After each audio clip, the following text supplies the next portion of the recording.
Few golfers have made a bigger impact in 2015 than Suzann Pettersen, who was at the centre of a huge final day controversy at the Solheim Cup, which made global headlines.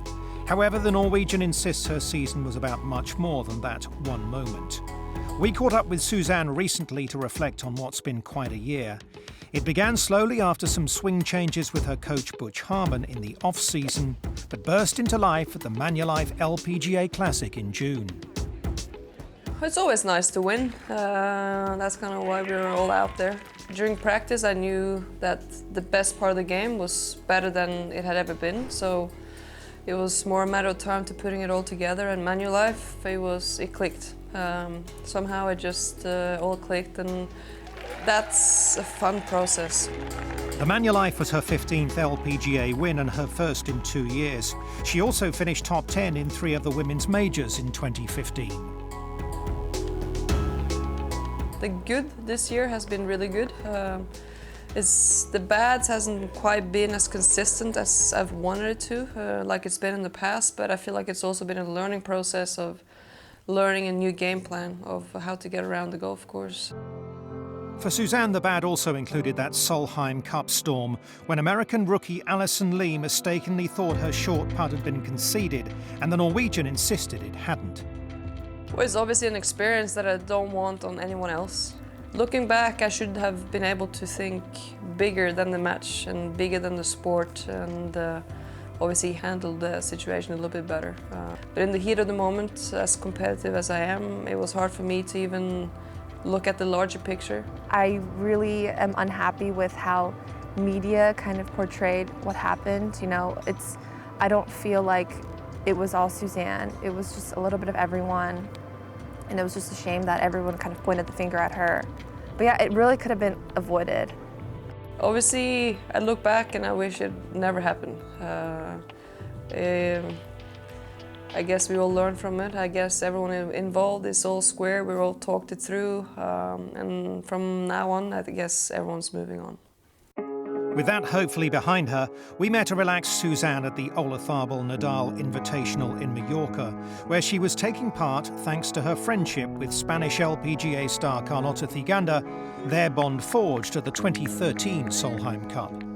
The captain asking for who you wanted to play with, and I don't know why I said Suzann. I really like her competitiveness. She's always very hard on herself, and I like the way she plays, and she always likes to win. She always fights until the end, and I like that attitude. And I don't know why I thought that could be a good match with me playing in a 4-ball. I'm a good friend of Carlota, and last year she sent me these text messages of her playing with Nadal and Olathobal and having such a great time, and I said, I want to play one time.